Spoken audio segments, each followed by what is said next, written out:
Now to solve a problem. Allegedly stainless steel. I'm not convinced. I'm really not convinced. However, as you've realised by now,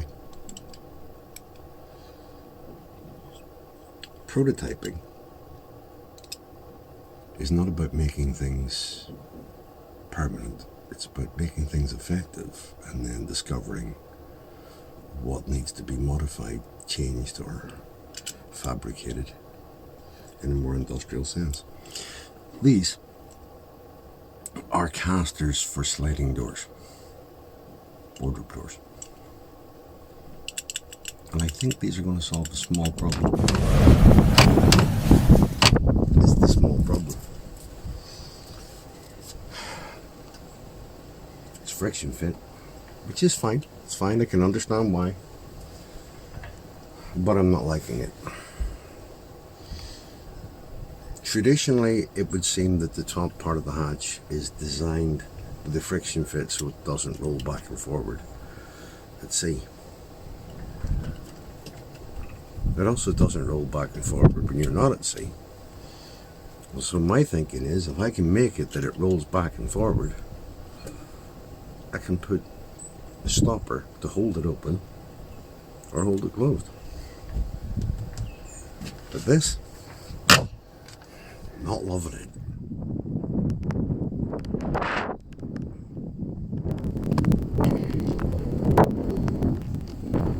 Rain has stopped play. And I've come up with an idea. I've just realised that with the DJI Osmo and the auto track feature, if I put it on a tripod and put it in the seat on the opposite side of the table, it puts you, the viewer, here, as if you were sitting here across the table from me. Because the Osmo tracks the shots, which means you're here. So welcome on board. Now, these things.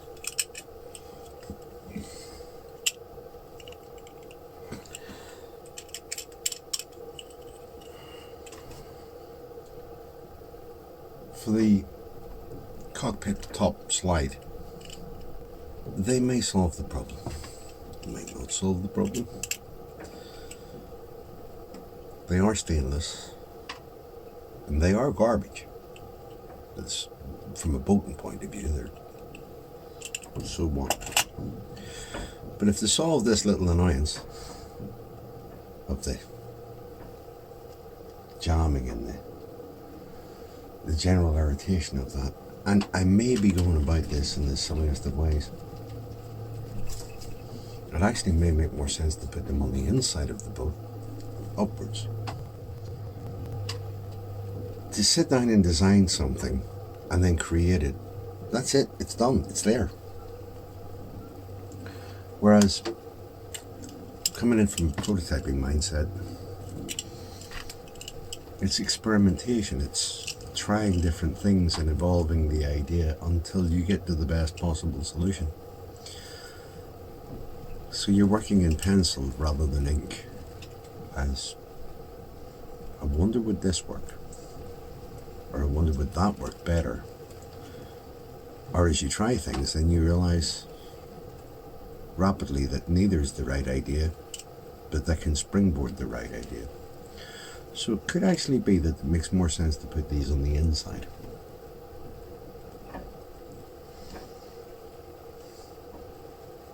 In fact, I'm rapidly starting to think it is a better idea to put these on the inside, and it may only need two of them. to put them, for example, here, to take the pressure off, might work perfectly. And there it is. Solved. No need to put them on the outside at all, which means they've gone from being a temporary idea or a test idea to being an actual solution.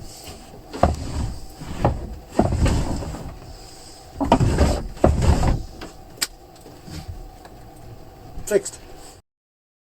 Pro tip, mud flats, dive boots. And as usual, more sanding. That is the filler cap for the water tank. Oh, I don't know how many layers of paint over it. But the water tank has just got a 12-volt pump installed.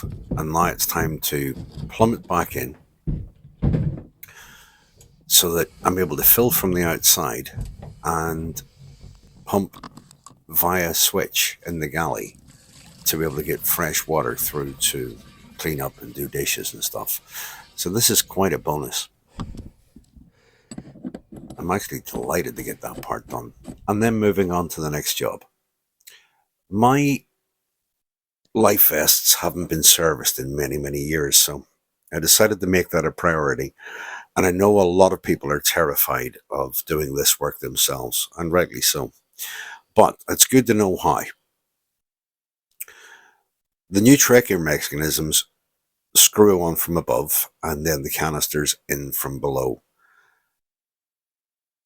How many times I've seen people trying to screw a canister in with the old trigger already in its deployed position and just bursting what is probably 20 pounds worth of fresh canister.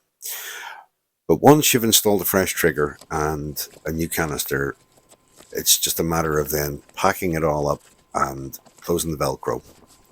And the procedure for this is basically you inflate the vest with whatever canister and triggers already there, then take both off, deflate, which you can see here, close it all up, and then you're good to go. And having got that out of the way, my next mission was the cab heater. But first, something to eat. And I'm going to share with you something that is an astonishing trick that I learned from an old hand many, many years ago.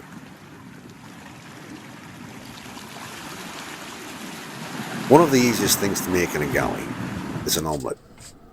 But this trick, wrapping the pan with tin foil before you start, pure genius. I wish I could tell you it was my idea, but it's not. But it's simple as slice a few tomatoes, beat up a couple of eggs in a cup, pour them on top, cook off your omelette. Then light the grill, add some cheese on top, pop the whole thing onto the grill for a couple of seconds, just to brown off the cheese. And there you have it. The tin foil transfers to the plate, no mess. Success story. So, moving on to the cab heater. I didn't want it on board, or inboard, should I say, because the noise of an uplift pump and that tick, tick, tick is the most aggravating thing at night. I also, with the height of the helm seats, as you can see from this jerry-rigged post, instead of having feet dangling in the air, I realised footrests were going to be an important thing. So a box there to serve as a footrest and as a housing for a Chinese cab heater seemed like it seemed worthy of a prototype and an experiment. And yep, I'm just making out of old plywood. I want to test it to see how I get on with it before doing anything more serious. But I have a feeling it's going to prove to be a solution and worth glassing in at a later date. Before I go building up a box in fiberglass, I'm kind of working on the basis of, do I make a permanent structure for a Chinese cab heater that probably won't last longer than a year? Although granted, it's still a good place to mount a cab heater, so making this in fiberglass will be worthwhile. Those doors are not waterproof, so having a vent or an air duct here at the same height isn't compromising anything.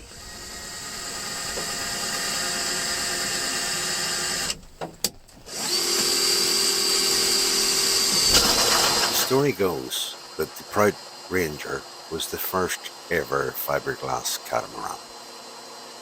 back at a time when the Prout brothers weren't sure exactly how much fiberglass to use in the build process, which means they overdid it.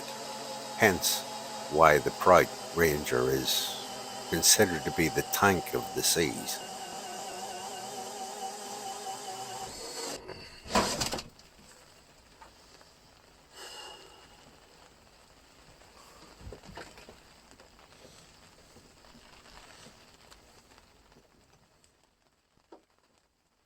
One thing's for certain.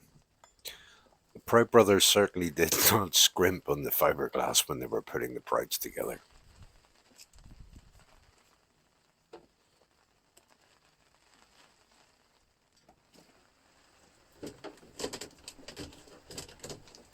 And after a suitable amount of fettling and filing, finally, I have the duct coming through to the inside of the cabin. I haven't decided yet whether or not I want to put a cabinet in this area, or whether I'll just create a CNC surround. And then we have this.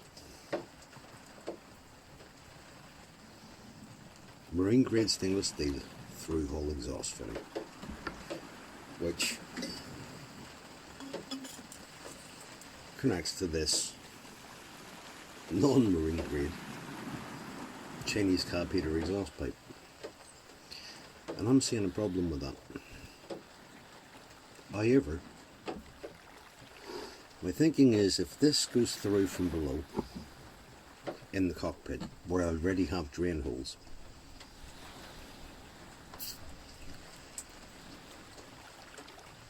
this piece of pipe won't last. However, the Chinese cab heater probably won't last either.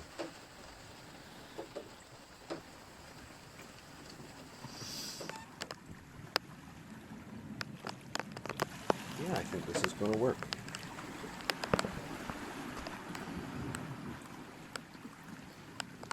So if the bottom of the box allow for hull thickness by letting it up roughly about there, we're not a million miles away at that.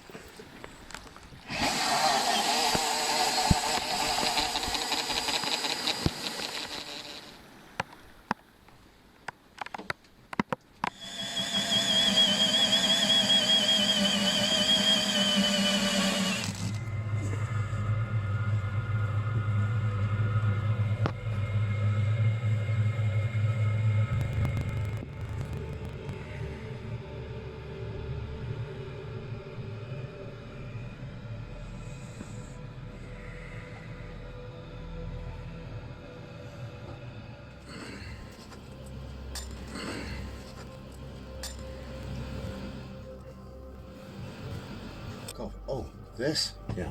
This thing is untried and untested. But it's a downlight and it's USB rechargeable. So basically all it is a backup light on board with this secondary function of supposedly being a flytrap.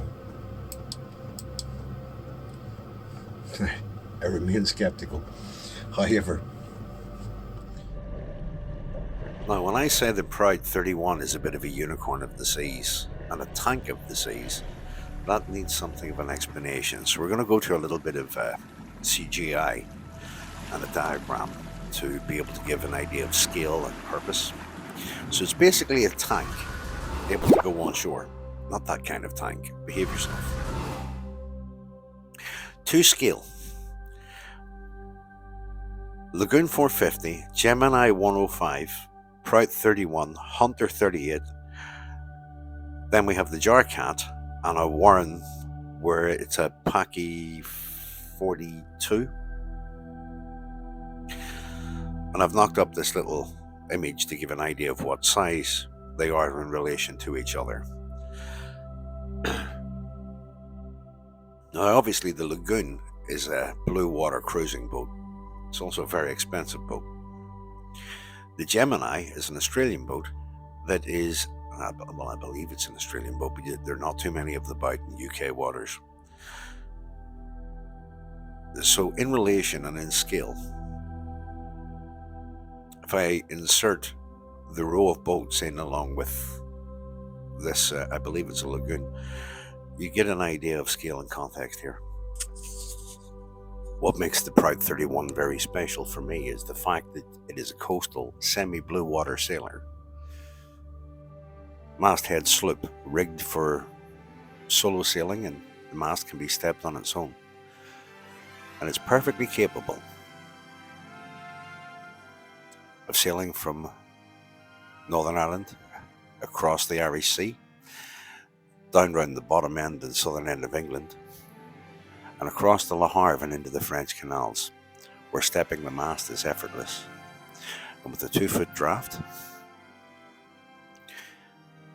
approximately 6 weeks, although I think there'd be no rush. If you look in this shot, these are the 19-foot jar cats, a very small trailer sailor Australian boat, beached, and the Gemini 105, which is exactly the same size as the Prout. Being able to come right into the shallows and beach. Just beautiful. Cephalonia, Shipwreck Bay. One of those places that I want to visit. To bring the Ranger in there would be amazing. And then you have all the resorts in the Med, like for example Alicante. And yeah, look closely.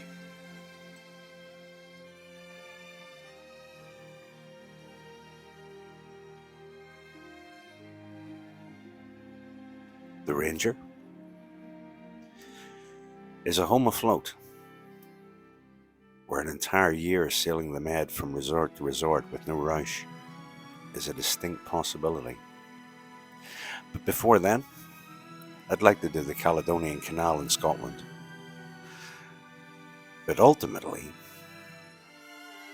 here's a shot of Stallis, and right at the top of the frame, the white building is their Reckless Apartments, where I stayed on a holiday a couple of years ago. The thought of being able to sail back to Crete, Stallis, or for example this bay in Chersonesus,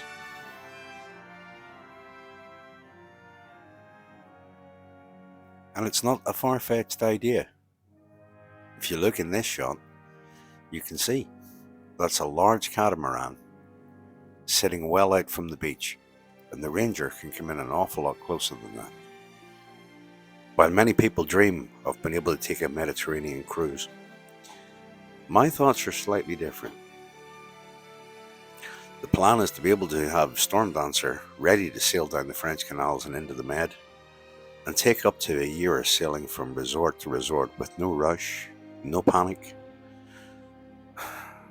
Every bay, every cove, every resort, with no stress. Folks, welcome to Sailing StormDancer.